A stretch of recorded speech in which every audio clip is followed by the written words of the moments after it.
हम शंकर जी को जल कहां बैठ के चढ़ाते हैं?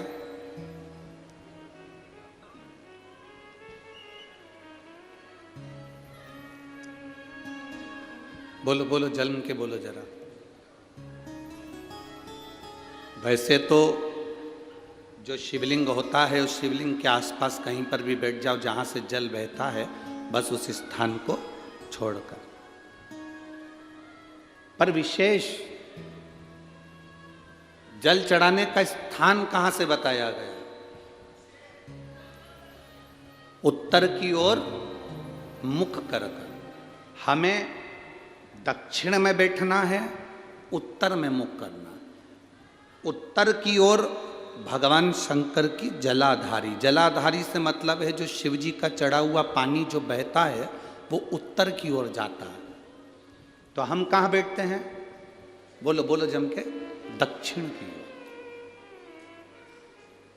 मान लो शिव जी का पानी इधर जा रहा है तो तुम्हें इधर बैठना है, शिव जी का पानी इधर जा रहा है तो तुम्हें इधर बैठना है।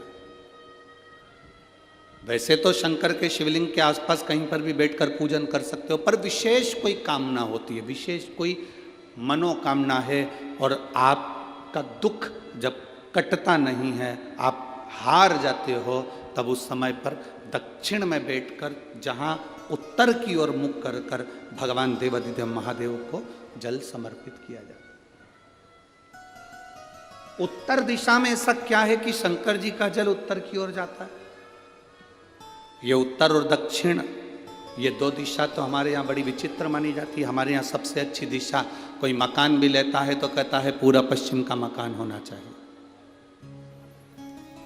कोई मकान ले, पूर्व का मकान हो, पश्चिम का मकान हो। कोई दुकान ले तो कहते हैं पूरा पश्चिम का मकान दुकान हो। पर मेरा वो घरदानी तो उत्तर दक्षिण का आनंद लेता, उत्तर दक्षिण। ऐसा दक्षिण दिशा में ऐसा क्या है कि शंकर जी का चढ़ा हुआ जल दक्षिण में ही जाता है? यहां तक शिव महापुराण की कथा कहती है, मान लो आपके घर में छोटा सा शिवलिंग है, आपके घर में छोटा सा शिवलिंग है, उस शिवलिंग को आपने थाली में रख लिया।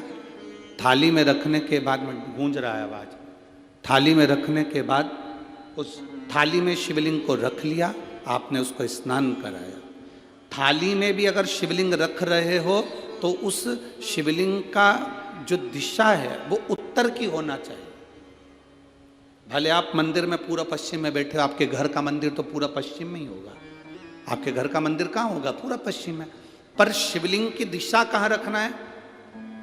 उसकी जलाधारी की दिशा कहाँ रखना है? जम के बोलो जरा, उत्तर। आप मंदिर में पूरा पश्चिम में बैठो, आपके घर के मंदिर में आप पूरा पश्चिम में बैठ के पूजन करो, क्योंकि आपका मंदिर पूरा पश्चिम ही होगा। ऐसा कोई घर नहीं जिसके घर के अंदर मंदिर पूरा पश्चिम में नहीं है। आप पूरा पश्चिम में बैठो, पर शिवलिंग को थाली में भी रखो तो उसकी जलाधारी उत्तर की होना चाहिए। आपने अगर स्नान कराया है, शंकर भगवान के शिवलिंग का जल जो आप लेकर जा रहे हो विसर्जन करने के लिए, शिवलिंग का चढ़ा हुआ पानी जो भगवान को हम घर में स्नान कराते हैं, भगवान को घर में नहलाते हैं, स्नान का जो जल होता है उसको हम ले जाकर जब वृक्ष में डालते हैं, उस समय पर शंकर का घर में चढ़ा हुआ जल जब हम ले जाकर उसको डालते हैं वृक्ष में, अगर आपका ध्यान उत्तर की ओर है, आपका मुख उत्तर की ओर है, भले आप जल डाल रहे हैं पर मुख यदि आपका उत्तर की ओर है तो आपकी मनोकामना पूर्ण होती ही है, ये निश्चित है। शिव जी का चढ़ा हुआ जल भले हमने अपने घर में स्नान कराया, भले हमने अपने घर में नहलाया, शिवलिंग को अपने घर में स्नान कराया, पर उसका जो जल नहलाने के बाद सब भगवान जब नहा लिए, अपने शिव जी को नहला लिया, वो जल रखा है, पूजन अर्चना सब हो गई, बाद में आप पूजन पे से उठे, उस जल को लेकर गए, आपने जो विसर्जन किया उस जल को आपने पेड़ पौधे में डाला, वो जल उत्तर, भले आपका वृक्ष कहीं पर भी हो, पर आपका मुख उत्तर का है और आप उस जल को, शंकर के चढ़े हुए जल को आप पेड़ पौधे में डाल रहे हैं, मतलब आपकी राहें खुल जाएगी और मंजिल तक आप पहुंचोगे जरूर। ये निश्चित था।